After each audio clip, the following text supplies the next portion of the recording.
નમસ્કાર, મંતવ્ય ન્યૂઝમાં આપનું સ્વાગત છે. હું છું કુંજ. ગત 22 એપ્રિલના રોજ પહેલગામ આતંકી હુમલાની જે ઘટના બની તે બાદ ભારત તેનો જડબાતોડ જવાબ આપ્યો. ભારતે પાકિસ્તાનના જે આતંકી અડ્ડાઓ હતા તેના પર એર સ્ટ્રાઇક કરી. એર સ્ટ્રાઇકના દિવસે જ રાજ્યના 18 જિલ્લાઓમાં મોક ડ્રીલ બ્લેકઆઉટ થયું હતું અને ત્યારબાદ આજે 24 દિવસ બાદ સિવિલ ડિફેન્સ દ્વારા રાજ્યમાં આજે ઓપરેશન શિલ્ડ અંતર્ગત મોક ડ્રીલના સાયરનો વાગ્યા. સાથે જ બ્લેકઆઉટ પણ થયું. સાથે સાથે વાત કરવી છે મુદ્દાને લઈને પીએમ નરેન્દ્ર મોદીની ગુજરાત મુલાકાત, જે બાદ બિહારની મુલાકાત અને આજે ભોપાલમાં પણ જે નિવેદનો આપ્યા. આતંકવાદ સામેની લડાઈ હજુ અટકી નથી. આ સાથે જ રક્ષામંત્રીનું પણ નિવેદન, પીઓકેને લઈને જે નિવેદન આવી રહ્યું છે સામે, તમામ મુદ્દાઓને લઈને વાત કરીશું સીધો સંવાદમાં.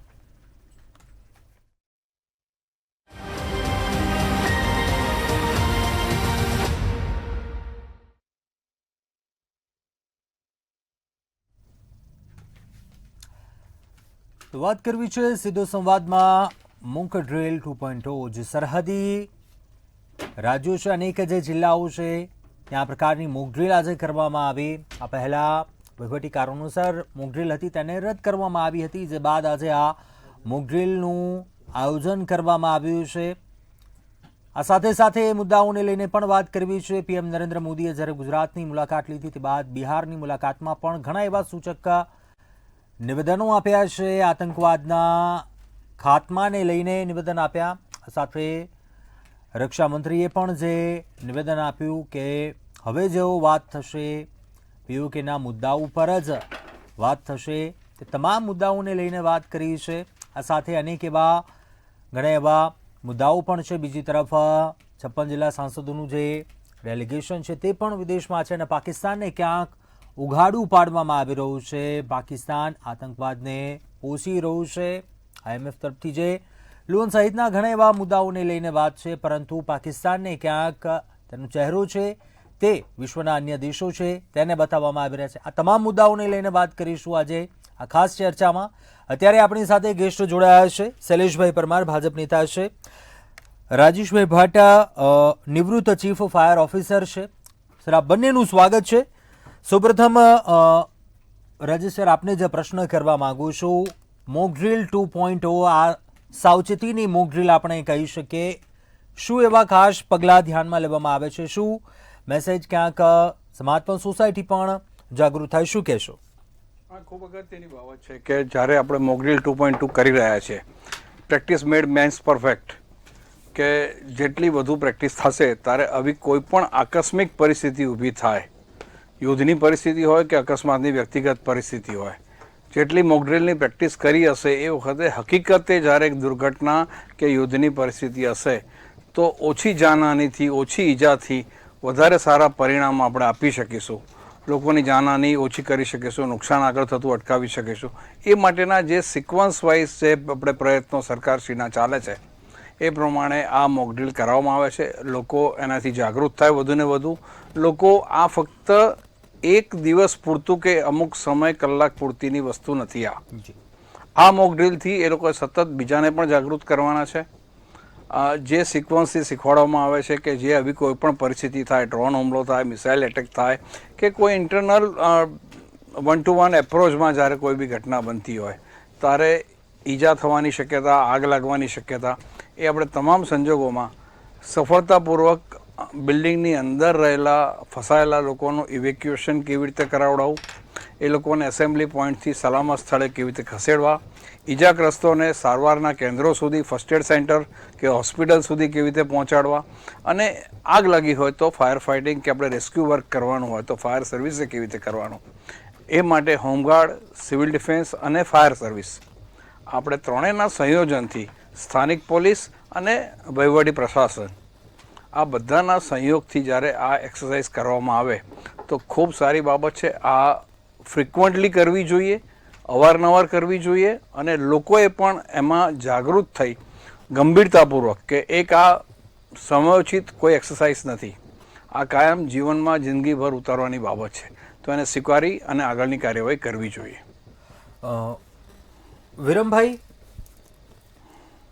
સૌપ્રથમ તો આપને હવે બીજા એક પાસા ઉપર વાત કરીએ આપણે, મોક ડ્રીલ 2.0, બીજી તરફ જે સ્થિતિનું નિર્માણ થઈ રહ્યું છે, આ માહોલ પરિસ્થિતિ, વિપક્ષ તરફથી પણ પાછલા કેટલાક દિવસોથી એવા નિવેદન સામે આવ્યા. હું કોઈ એવા નેતાને ઉલ્લેખીને નથી કહી રહ્યો, પરંતુ ઘણું એવું આખરે ચાલી શું રહ્યું છે વિપક્ષમાં પણ ઓપરેશન સિંદૂર બાદ ઘણી એવી બાબતો, એવા મુદ્દાઓ જે ક્યાંક પાસ આઉટ થઈ રહ્યા છે. શું કહેશો?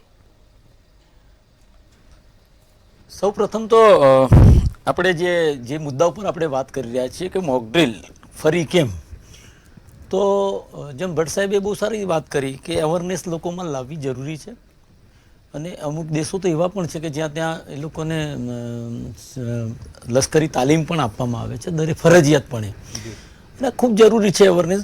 અને પહેલા દિવસથી જ્યારથી જે ઘટના 22 તારીખે બની, જે આપણા આતંકવાદીઓ જે આપણા ઉપર હુમલો કર્યો, અને એ દિવસથી કોંગ્રેસે પહેલા દિવસથી અમારા વરિષ્ઠ નેતા રાહુલ ગાંધીએ એમ કહ્યું કે સરકાર જે કોઈ પણ પગલાં લેશે અમે સરકારની સાથે છીએ. દરેક બાબતે ડગલે ને પગલે જ્યાં કંઈ પણ જરૂર પડે ત્યાં રાજનીતિ કરવી એક અલગ બાબત છે, પણ જ્યારે સાર્વભૌમત્વનો પ્રશ્ન આવે, આપણા દેશની ઉપર ક્યાંક આ પરિસ્થિતિ જે નિર્માણ થઈ હતી અને ખૂબ દુઃખદ ઘડી પણ હતી, તો એમાં કોંગ્રેસે કહ્યું છે કે અમે આપની સાથે છીએ. અને આમાં પણ અત્યારે પણ હું કહું છું કે જે મોક ડ્રીલ થઈ રહી છે બહુ સારી બાબત છે, લોકોમાં અવેરનેસ લાવવી જોઈએ અને કોંગ્રેસ એમાંની સાથે છે. હા, વાત માત્ર એટલી છે કે તમે જો આમાં રાજનીતિ લાવતા હો, તમે એક વોટ લેવા માટે થઈને એક માહોલ બનાવવાની જે બાબત છે, જે સિંદૂર વેચવું, આ બધી જે બાબતો છે એ ક્યાંક વખોડવાને લાયક છે. એટલે એની બાબત આપણે નથી પડતા, પણ સૈન્યને લાખ લાખ લાખ સલામ છે. કોંગ્રેસ પાર્ટી હંમેશા સેનાને સર્વમાન્ય ગણે છે અને એમને હંમેશા સલામ આપે છે. શૈલેષભાઈ,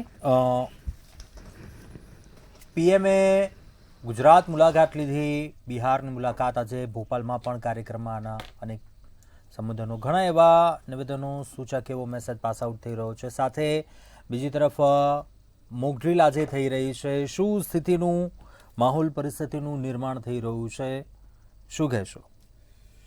કુંજભાઈ, મંતવ્ય ન્યૂઝ સતત જે પ્રકારનું ઓપરેશન સિંદૂર અને પાકિસ્તાન તરફથી જે હુમલાઓ થયા હતા અને ભારતે જે જવાબ આપ્યો હતો એ બાબતે સતત ચર્ચા મંતવ્ય ન્યૂઝ કરી રહ્યું છે, એ માટે અભિનંદન છે. પ્રિવેન્ટેશન ઇઝ બેટર ધેન ક્યોર. પાણી પહેલા પાળ બાંધવી પડે. ઓપરેશન સિંદૂર અથવા તો યુદ્ધ વિરામ અથવા તો સીઝ ફાયર, એનો મતલબ એ નથી કે હવે જે યુદ્ધ છે એ નહીં થાય, માત્ર વિરામ છે, માત્ર મુલતવી છે, અંત નથી.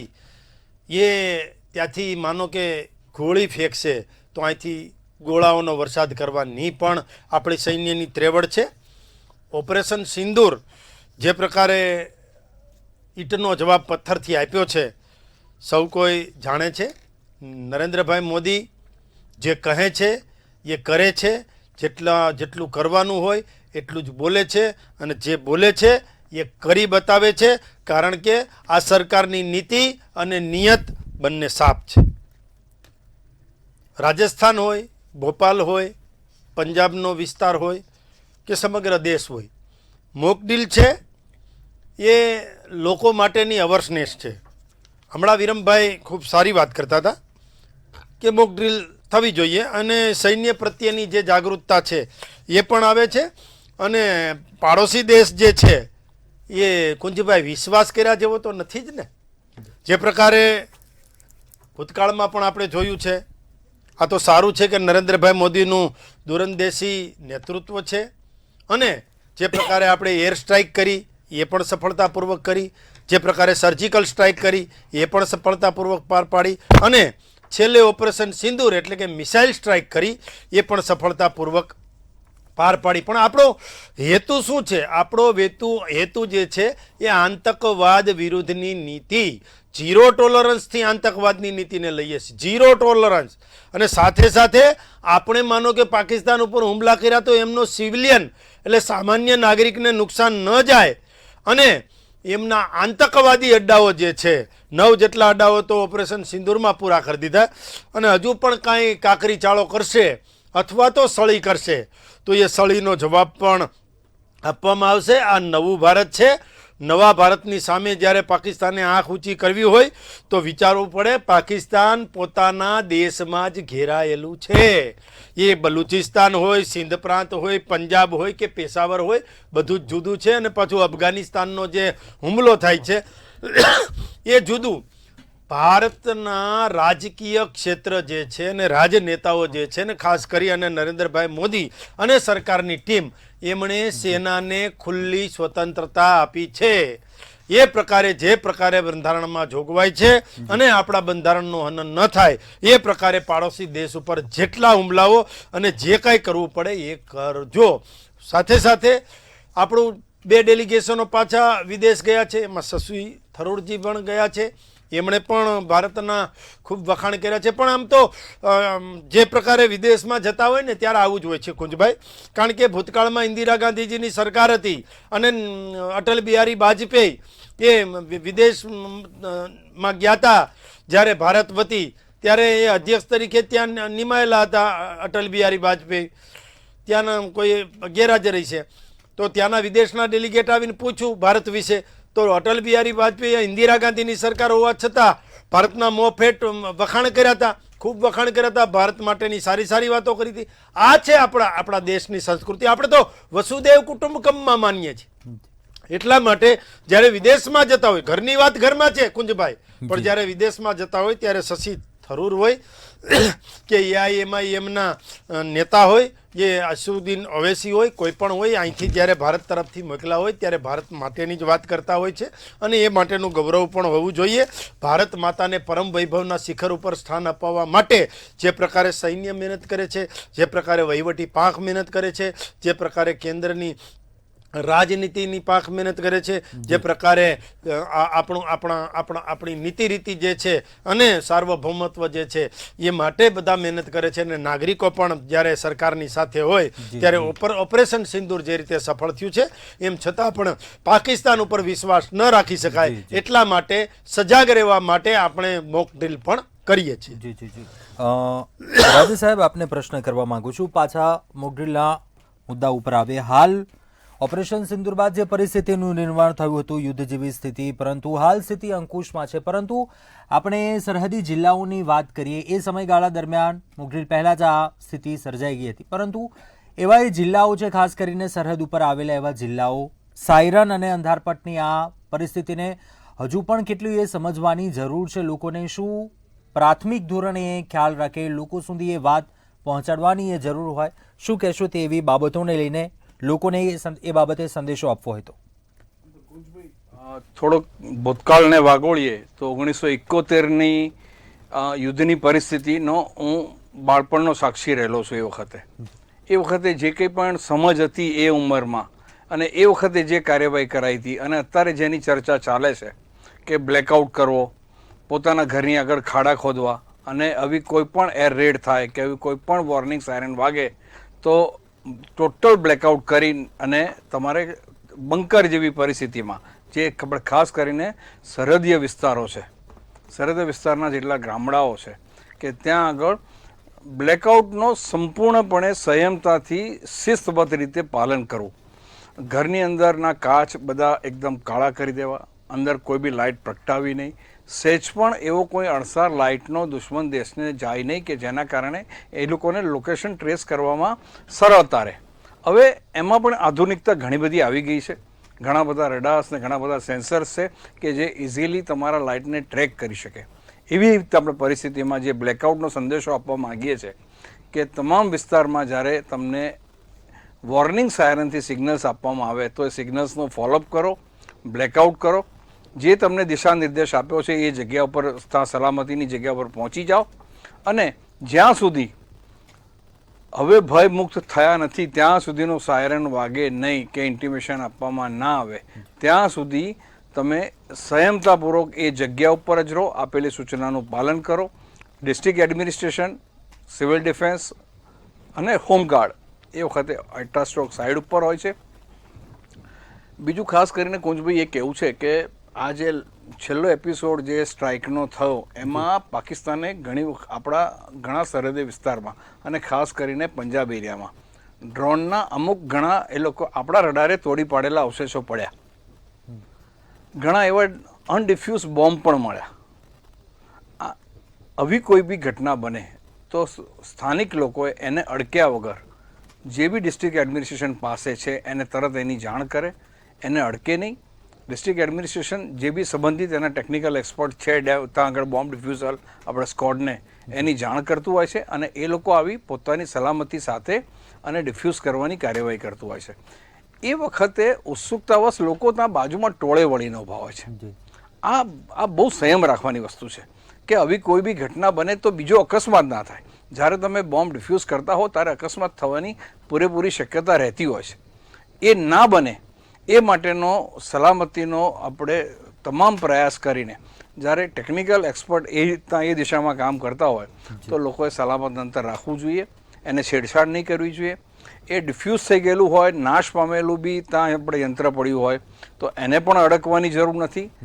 ખાલી માત્ર જાણ કરો કે આવી કોઈ અજાણી વસ્તુ અમારા વિસ્તારમાં આવીને પડેલી છે, સ્થાનિક પ્રશાસન એની આગળની કાર્યવાહી કરશે.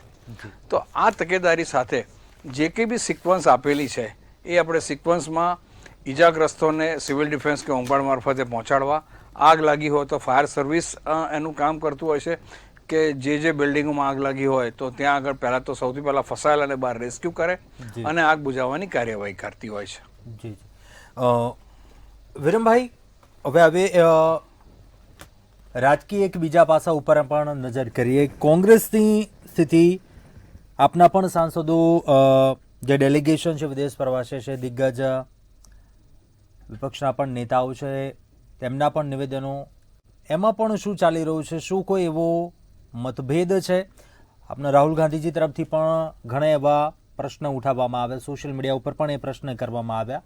શું કોઈ એવો મતભેદ છે, પ્રશ્ન, નારાજગી શું છે?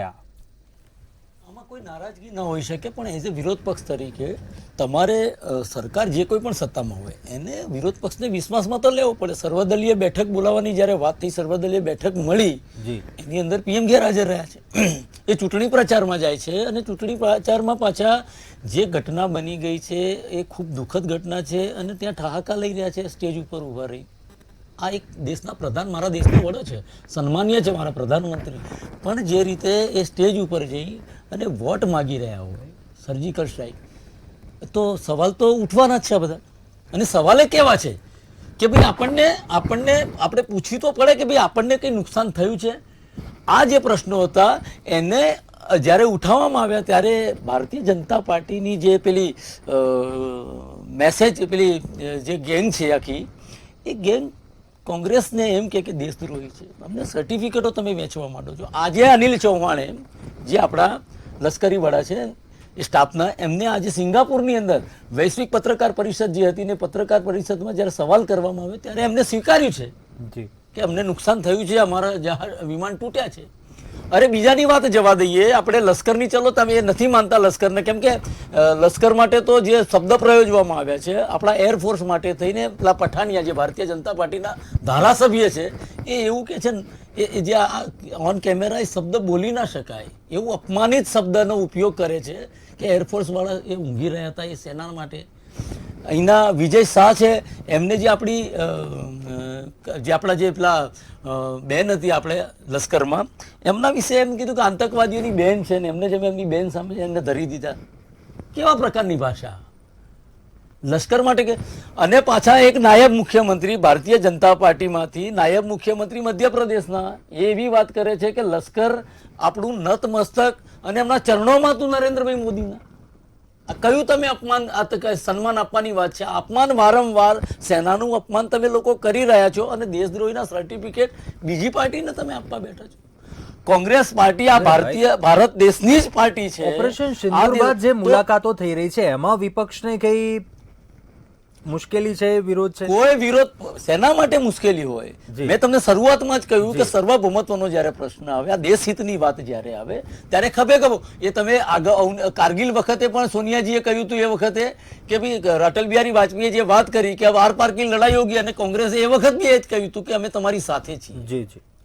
પાકિસ્તાનના 2 ટુકડા કરી નાખ્યા એ આખું વિશ્વ જાણે છે, ઇન્દિરા ગાંધીનો એ નિર્ણય હતો, પણ ક્યારે ઇન્દિરા ગાંધી એના માટેથી એના નામથી વોટ માંગવા નથી નીકળ્યા. કોંગ્રેસે ક્યારે વોટ નથી માંગ્યા. આ દેશની અંદર અમુક એવા રાજ્યો હતા જે પાછળથી આપણે ભેળવી દીધા, આપણો વિસ્તાર આપણે વધાર્યો છે, એમાં ક્યારેય કોંગ્રેસે એવું નથી કીધું અમે. પણ માત્ર ને માત્ર જે સેનાનું જે કામ છે એ સુપેરે સેના કરે છે એ પોતાના નામે. આ ચલો હું તમને એક અત્યારે જે આપણા રિટાયર્ડ એક જે પેલા એ છે એમને હું તમને આપું. એમને એમ કહ્યું કે પૂંછની અંદર એમને 8 કિલોમીટર અંદર ઘૂસીને ઓપરેશન કર્યું હતું. મેજર ખાન કરીને હતા, એમને વીરચક્ર મળ્યું હતું એ વખતે. મ્યાનમારની અંદર 132 ઉગ્રવાદીઓનો આપણે સફાયો કર્યો હતો, તો શું એ બધી એર સ્ટ્રાઇક નહોતી? કોંગ્રેસના શાસનમાં બધું થાય, પણ ક્યારેય કોંગ્રેસે એના નામે મત નથી માંગ્યા. જી, માત્ર ને માત્ર લોકોને દેખાડો કરો અને પાછા તમારા દેશમાં શું થઈ રહ્યું છે એનો રિપોર્ટ તમારે અમેરિકામાં આપવાનો. અમેરિકા આજે 11મી વખત ટ્રમ્પ બોલે છે કે મેં ધમકી આપી હતી કે ભાઈ અમે વેપારમાં તમને પેલું બંધ કરી નાખીશું, તમે આ યુદ્ધ બંધ કરશીશું. એટલે નિર્ણય એ લે. આપણે એ પણ માની લઈએ કે ચલો એ ખોટું બોલી રહ્યા છે, આપણને ખબર છે, પણ મારા પ્રધાનમંત્રી એવું એક પણ વખત એમને નિવેદન કર્યું કે ટ્રમ્પ જુઠ્ઠું બોલી રહ્યા છે, સીઝ ફાયરનો નિર્ણય આપણો હતો ને આપણે લીધો છે, એવું એક પણ વખત પ્રધાનમંત્રીએ મને કોઈ નિવેદન આપ્યું હોય તો મને બતાવો, ઓફિશિયલ નિવેદન. ચલો ખાલી લોકોને ભ્રમિત કરવા માટે અને એક વડાપ્રધાનને ના શોભે સડક છાપ. મારી વાત સાંભળો, એક સડક છાપ ગુંડા જેવી ભાષા. તમે યાર, તમે વડાપ્રધાન છો મારા દેશના, 140 કરોડ જનતાનું તમે પ્રતિનિધિત્વ કરો છો અને કઈ ભાષા તમે બોલો છો? સંસાર લોકશાહીના મંદિરમાં ઉભા રહે એક અકેલા સબ પે, આ ભાષા નથી પ્રધાનમંત્રી. ચલો આપણે જવાબ મેળવી લઈએ. શૈલેષભાઈ, ઘણા એવા મુદ્દાઓ છે, એ મુદ્દા ઉપર વાત કરવા જઈશું, સમયનો અભાવ રહી જશે, પરંતુ વિરમભાઈએ પણ જે મુદ્દાઓને વાત કરી અને સાથે એ પ્રશ્ન પણ હું એડ ઓન કરી દેવા માંગુ છું. રક્ષામંત્રીએ પણ પીઓકેને લઈને જે વાત કરી તે પણ, અને આજે પણ પીએમનું નિવેદન, ગોળીનો જવાબ ગોળાથી મળશે, હજુ પણ આતંકવાદની આ લડાઈ છે તે ચાલુ છે, ઓપરેશન સિંદૂર હજુ અહીં અટક્યું નથી. આ જ મુદ્દા ઉપર વાત શું કહેશો આગળ? કુંજભાઈ, આમાં એવું છે, પાડોશી દેશની નીતિ રીતિ જાણીએ છીએ. પાકિસ્તાન જે ભાષામાં સમજે ને એ ભાષામાં જવાબ આપવાનો હોય. એ ગોળીની ભાષા સમજે તો ગોળીની ભાષાથી જવાબ આપશું, એ ટેબલ ટોકથી સમજે તો એ ભાષામાં જવાબ આપશું. એ જે પ્રકારની ભાષા સમજે છે એ ભાષામાં એને જવાબ આપવો જોઈએ અને આપીએ છીએ. વાત રહી બીજી, ઓપરેશન સિંદૂર પછી આપણી સરકારે સીધી જ જાહેરાત કરી છે કે હવે જો પાકિસ્તાન સાથે ચર્ચા થશે તો બે જ મુદ્દા ઉપર ચર્ચા થશે. એક જે છે એ આતંકવાદ છોડે, એટલે પાણી અને લોહી બે ભેગું ના થાય ભાઈ, અને આતંકવાદ અને વાતચીત બે ભેગી ના થાય. એ પાકિસ્તાન આતંકવાદ છોડે એ મુદ્દા ઉપર વાત થશે. અને બીજી વાત થશે તો પીઓકે ઉપર થશે. પાકિસ્તાન ઓક્યુપાઈડ કાશ્મીર છે એના ઉપર વાત થશે. હવે બીજી બધી વાત કાશ્મીર ને એ બધી વાત જતી રહી છે. હવે ભાઈ, હવે માત્ર પીઓકે અને આતંકવાદ વિરુદ્ધની નીતિ ક્યારે અપનાવવાના છો એના વિરુદ્ધ. હવે બીજું, વિરમભાઈ ઘણી વાત કરતા હતા નરેન્દ્રભાઈ ઉપર કંઈ બોલવાના બદલે એ નરેન્દ્રભાઈના કારણે દેશ માટે પણ બોલતા હતા. એ તો સારું નહીં, પણ જે પ્રકારે દેશના વડાપ્રધાન કોઈ પણ હોય એ નિર્ણય લેતા હોય તે ત્યારે તમારું શીર્ષ નેતૃત્વ પણ એમની સાથે હતું. અને ક્યારે કોણ શું બોલ્યા એ આપણા ઘરની વાત છે, એ ઘરમાં રાખીશું ને જ્યારે ચૂંટણી આવશે ત્યારે જે કાંઈ કરવાનું એ કરશું. અને બીજું કે ચૂંટણી માટે કોઈ મત માગવા માટે ઓપરેશન સિંદૂરનો ક્યાંય ઉપયોગ થયો હોય એવી કે કોઈ બાબત છે નહીં. અને જ્યારે પહેલી જ વખત જ્યારે ગયા હતા નરેન્દ્રભાઈ બિહારમાં, ત્યારે બિહારની જે રેલી હતી એ રેલી ગરીબો માટેની હતી ને ગરીબોને કંઈક આપવા માટેની હતી, એટલે એમાં ગયા હતા. અને એમાં એ જે વાત હતી એને અને ચૂંટણીને કશું લાગતું વળગતું નથી. પંજાબમાં ગયા તો ત્યાં પણ ચૂંટણી નથી, ભોપાલમાં ગયા તો ત્યાં પણ ચૂંટણી નથી, અને ગુજરાતમાં આવ્યા હતા તો ગુજરાતમાં પણ ચૂંટણી નથી. કોંગ્રેસને માત્ર ચૂંટણીના સપના આવે છે. બિલાડીના ટોપની જેમ ચૂંટણી આવે એટલે ઉગી નીકળવું, ચૂંટણી આવે એટલે ઉગી નીકળવું. હવે ભારતની સેના, નેતા, સરકાર અને નેતૃત્વ એ જે છે એ ભારતની સુરક્ષા માટે કોઈ પણ હદે જઈ શકે એમ છે. એ ભારતના 140 કરોડ નાગરિકોએ જોયું છે અને અનુભવ્યું છે.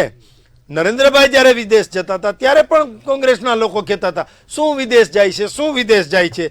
વિદેશ એટલે જતા હતા કે વિદેશમાં જઈ અને ભારતની શાખ વધે ને એ કરતા હતા. ને વિદેશ જતા હતા એટલા માટે યુએસ આપણી સાથે હતું, યુકે આપણી સાથે હતું, ફ્રાન્સ આપણી સાથે હતું, રશિયા આપણી સાથે હતું, કતાર આપણી સાથે હતું, ઇટલી આપણી સાથે હતું, ઇજિપ્ત આપણી સાથે હતું, જોર્ડન આપણી સાથે હતું અને અન્ય દેશો જે છે એ પણ આપણી સાથે રહ્યા છે. એ જોવું જોઈએ કે ભારત હવે વિશ્વની 5મા નંબરની અર્થતંત્ર તરફ જઈ રહ્યા છે અને હવે તો 3જા નંબરની અર્થતંત્ર આપણું થવા જઈ રહ્યું છે. સમયનો વિરમભાઈ ટૂંકમાં જણાવશો આપ? ટૂંકમાં હું કહી દઈશ, આપના દર્શકોને પણ એ ખબર પડી છે. એમની વિવેક બુદ્ધિ ઉપર હું આ 3 પ્રશ્નો છે ને છોડીને આપણે આ પૂર્ણવિરામ. સૌથી પહેલી બાબત તો એ છે કે જ્યારે આવી ઘટનાઓ બને છે તો એ આતંકવાદીઓ, ભારતીય જનતા પાર્ટીમાં જે ઘટનાઓ બની છે આતંકવાદીઓની, એ આતંકવાદીઓ કેમ પકડાતા નથી? આ એમની વિવેક બુદ્ધિ ઉપર જોઈએ. નથી પુલવામાના પકડાયા, નથી પહેલગામના પકડાયા, કે નથી પઠાણકોટના જે પકડાયા, તો કેમ નથી પકડાતા? કોંગ્રેસના શાસનમાં જે લોકોએ હુમલા કર્યા છે એમને પકડી અને એમના ફાંસીના માછડે લટકાઈ દેવામાં આવ્યા છે. પણ આમાં ભારતીય જનતા અને ખાસ કરીને નરેન્દ્ર મોદી જ્યારથી વડાપ્રધાન બન્યા એ પછી જે કંઈ પણ ઘટનાઓ બની એ ક્યારે, એક બીજી વાત એક જોડી દઈશ, 5 સેકન્ડ વધારે નહીં લો. એની સાથે આ દેશની અંદર કોઈ હુમલો કરે ને આઈએસઆઈ સંસ્થા એમને બહુ સરસ વાત કરી કે વિશ્વાસ મૂકવા લાયક એ દેશ નથી, તો વિશ્વાસ તમે મૂક્યો, તમે સાલની આપલે કરવા ગયા, તમે મીઠાઈઓ ખાવા ત્યાં ગયા છીએ. કોંગ્રેસનો કોઈ વડાપ્રધાન આજ સુધી ત્યાં આગળ ક્યાં એમની ચાદર ચડાવે સમયનો અભાવ છે. ભારતીય જનતા પાર્ટીના ગયા છે. એટલે હું આપણા દર્શકોની વિવેક બુદ્ધિ ઉપર આ છોડું છું કે બહુ સમજવાની વાત છે. લશ્કરના નામે આ મત માંગવા વાળા, આ સિંદૂર વેચવા વાળાઓને ઓળખી કાઢો અને અમને સત્તામાંથી દૂર કરો. સમયનો અભાવ છે, ચર્ચા સમાપ્ત કરીશું. વિરમભાઈ, રજત સાહેબ અને શૈલેષભાઈ, આપ તમામ ચર્ચામાં જોડાયા અને અભિપ્રાય આપ્યો, આપનો ખૂબ ખૂબ આભાર. ઓપરેશન સિંદૂર બાદ પરિસ્થિતિ એ સર્જાઈ હતી. હાલ પરિસ્થિતિ એ નથી, પરંતુ આજે મોક ડ્રીલ 2.0 સાયરન વાગ્યા તેમજ યુદ્ધની કદાચ પરિસ્થિતિ સર્જાય છે. કયા પ્રકારની તકેદારીઓ રાખવી તે તમામ મુદ્દાઓને લઈને લોકોને પણ સમજણ આપવામાં આવી, જાગૃત કરવામાં આવ્યા. હાલ આ ચર્ચામાં બસ આટલું. વધારે સમાચાર માટે આપ જોતા રહો મંતવ્ય ન્યૂઝ. નમસ્કાર.